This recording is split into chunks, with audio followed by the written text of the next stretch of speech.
ចម្រើនវិបស្សនាទៅកើតបញ្ញាហ្នឹងចាក់ធ្លុះនៅរូបធម៌នាមធម៌បញ្ញាចាក់ធ្លុះនៅរូបធម៌នាមធម៌ហ្នឹងមិនមែនជាបញ្ញា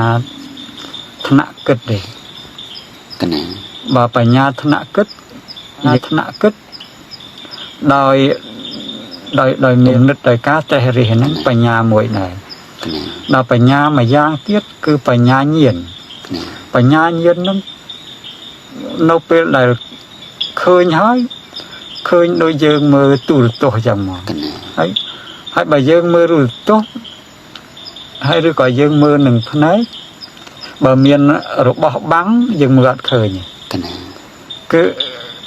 តែការមើលឃើញដោយបញ្ញាញាណនៅក្នុងវិបស្សនានេះបើយកភ្នំមួយមកបាំងក៏មើលធ្លុះភ្នំការមើលឃើញដោយបញ្ញាញាណនៅក្នុងវិបស្សនានេះបើយកភ្នំមួយមកបាំងក៏មើលធ្លុះភ្នំដែរបានន័យថាគឺថាភ្លឺមើលច្បាស់ដូចទូរទស្សន៍ប៉ុន្តែទូរទស្សន៍បើមានអីបាំងមើលឃើញទេមើលអត់ឃើញទេប៉ុន្តែបញ្ញាញាណនេះពេលដែលកំពុងឃើញទោះបីមានអ្វីបាំងក៏មើលឃើញដែរណាថាមិនថាយកជញ្ជាំងមួយមកបាំងហើយយកភ្នំមួយមកបាំងក៏ធ្លុះភ្នំมันមានពន្លឺអ្វីយ៉ាងវាចេញពីផ្នែកណាมันវាអាចឃើញច្បាស់អញ្ចឹងទេកន្លែងហ្នឹងបើនិយាយទៅដោយថាហួសវិស័យដែលកណាបកស្រាយនឹងចាគឺកណាមើលបានត្រឹមតែមកឃើញដូចថាបញ្ញាហ្នឹងមើលឃើញឧទាហរណ៍ថាមើលឃើញអក្សរកមួយចុះ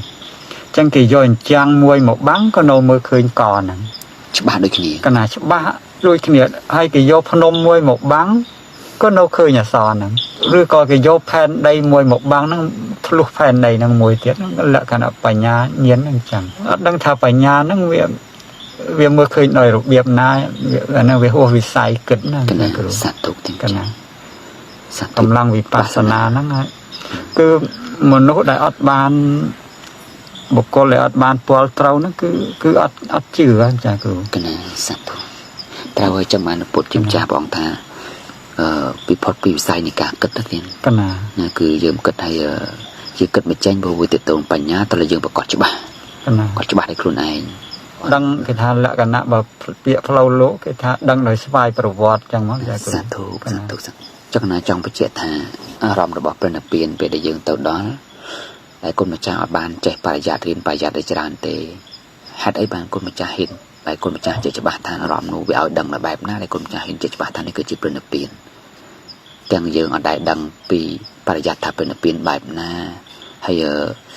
អារម្មណ៍បាសនាយើងដឹងហើយព្រោះយើងមានគ្រូអាចារ្យបរៀនហើយចឹងណាវាយ៉ាងម៉េចបានគុណម្ចាស់ហ៊ានអាងថានោះគឺជាព្រះនិព្វានត្រង់ហ្នឹងកណានៅពេលដែលចម្រើនវិបស្សនាទៅហ្នឹងកណាហ្នឹងអត់ស្គាល់ពីពាក្យនៅក្នុងបរិយ័តណាចាគ្រូកណាតែនៅពេលដែលចម្រើនទៅរះថ្លាដូចថានៅក្នុងពុទ្ធគុណធម្មគុណហ្នឹងដល់កើតបញ្ញាទៅយល់ដឹងយល់ឃើញច្បាស់សពបែបសពយ៉ាងនៅសភាវៈនៃដំណើរឈានទៅរកព្រះនិព្វានហ្នឹងនៅពេលដែលអារម្មណ៍ចូលព្រះនិព្វានហ្នឹងបញ្ញាហ្នឹងដឹងប្រកបជាមួយនៅព្រះនិព្វានហ្នឹងតែម្ដងគឺអត់មានសង្ស័យហើយអត់មានយកបញ្ញាមកគិតថានេះជាព្រះនិព្វានអីគឺណាបើពាក្យផ្លូវលោកគេថាដឹងដោយស្វ័យប្រវត្តិចឹងមកចាគ្រូសាធុខ្ញុំកណាសូមនមស្ការថ្វាយបង្គំព្រះអង្គគ្រូពីចម្ងាយខ្ញុំកណាសូមការអនុញ្ញាតទូលប្រគេនម្ដងទៀតការចម្រើននៅសង្ខារធម៌ការរលត់តគ្នាប៉ុន្តែកណាបានចម្រើនទៅរលត់រូបខាងក្រៅពីរដងហើយបន្ទាប់មកក៏រូបបែកធ្លាយទៀតរូបបែកធ្លាយហ្នឹងអារម្មណ៍ខ្ញុំករណានៅក្នុងវិបស្សនាញាណគឺលំអោនចិត្តទៅក្នុងព្រះនិព្វានដោយស្វ័យប្រវត្តិព្រះអង្គគ្រូ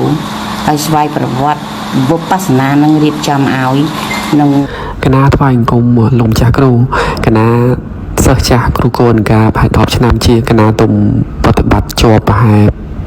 7-2ឆ្នាំហ្នឹងគឺបប្រតិបត្តិមួយថ្ងៃ1ម៉ោងថ្ងៃ1ម៉ោងជាប់រហូត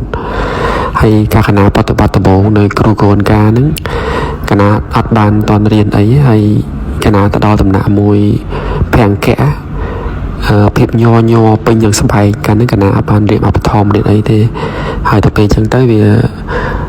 សុទ្ធតែភាពញ័រក្នុងស្បែកយើងថាវារឹងក្រៀតធាតុដីបើទៅជាញ័រកន្លប់បាក់ទាំងអស់ហើយឥឡូវគណៈបានរៀន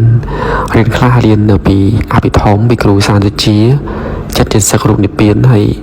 គណៈស្ដាប់លោកម្ចាស់គ្រូមានភាពជ្រះថ្លាហើយគណៈប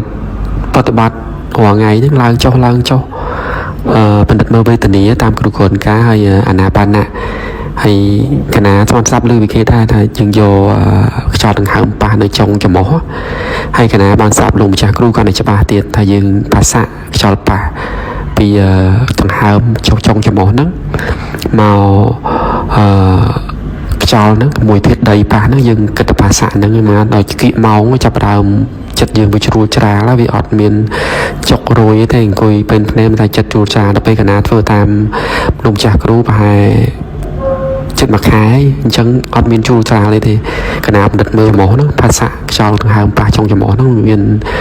លហើយមានក្តៅមានអីគ្រប់ពេលទៀតអញ្ចឹងហើយអត់ដឹងធ្វើឲ្យតទៀតលោកម្ចាស់គ្រូគណៈអរគុណលោកម្ចាស់គ្រូសម្រាប់ពោដែលយើងមើលភាសានៅចុងច្រមុះហ្នឹងសម្រាប់តែមេរៀនដំបូងដែលយើងឲ្យស្គាល់អំពីរបៀប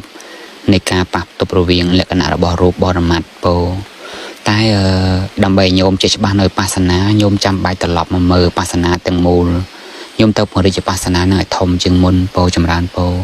ដើម្បីយើងចេះច្បាស់នៅភាសាទាំងមូលដែលវាមាននៅលើពីតាំងពីចុងសក់យើងរហូតដល់ចុងជើងពោចម្រើនភាសាមិនមែនតែនៅគែមច្រមុះនឹងទេពោភាសាវាមាននៅក្នុងកាយទាំងមូលប៉ុន្តែញោមត្រូវចាំចេះពោបើសិនជាញោមរៀនវិបស្សនាជាមួយនឹងវេទនាញោមនឹងច្រឡំគ្នាជាមួយនឹងកាយពេលដែលញោមបណ្ឌិតមើលភាសានេះឈ្មោះថាញោមបណ្ឌិតមើលមកលើកាយពោអានឹងតកតងនឹងកាយយ៉ាងនុបស្សនាស្ទបដ្ឋានទេពោពេលដែលញោមមើលភាសាពោតែបើញោមមើលវេទនាអានឹងយើងចម្រើនវេទនាតាមលោកគ្រូកូនកាគឺវេទនានុបស្សនាសតិប្បដ្ឋានអញ្ចឹងសតិប្បដ្ឋានពីរនេះផ្សេងគ្នាដោយឡែកពោមិនដូចគ្នាទេពោចម្រើនពោតែសតិប្បដ្ឋានទាំងពីរក្តីសតិប្បដ្ឋានទាំង3ក្តីសតិប្បដ្ឋានទាំង4ក្តីជាផ្លូវមូលតែមួយដើម្បីបានប្រណិពានដូចគ្នាអញ្ចឹងការរៀនរបស់គ្រូកូនកាខុសទេពោអាត្មាភាពក៏បានរៀនច្បាស់ជាមួយនឹងគាត់អាត្មាបានពិសោធន៍ជាមួយគាត់តាំងពី10ថ្ងៃ20ថ្ងៃ30ថ្ងៃ45ថ្ងៃរហូតអាត្មាបានអត្តដ្ឋាន60ថ្ងៃពោ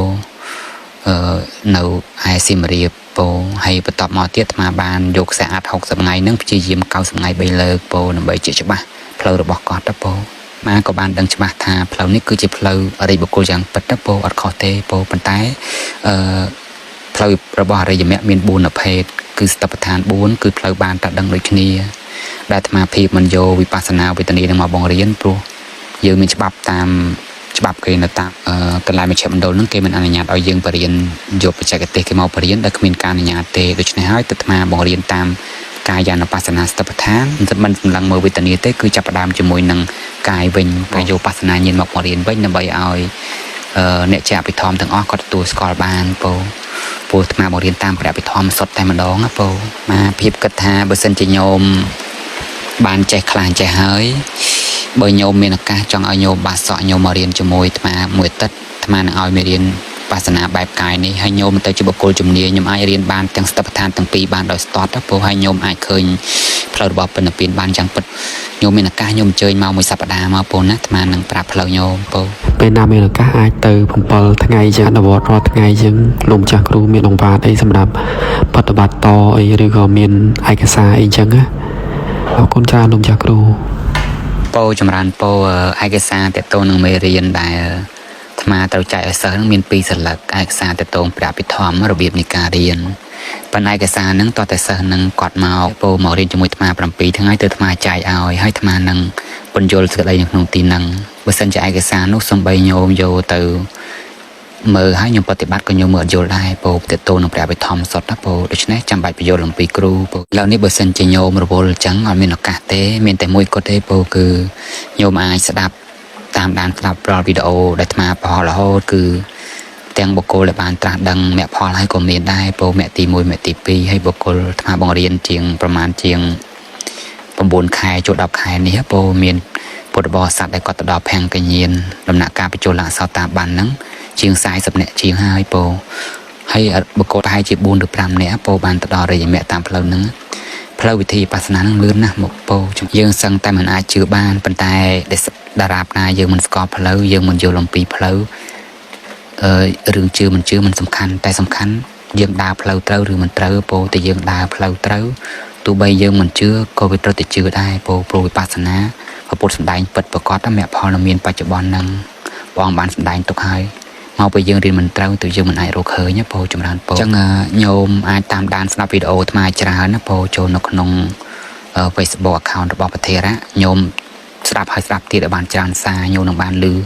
ថ្មបញ្យលធរជ្រៅជ្រៅដែលធរហ្នឹងដែលគេមិនដែលលឺពីមុនមកពោជាធរថ្នាក់បដិបត្តិសុទ្ធ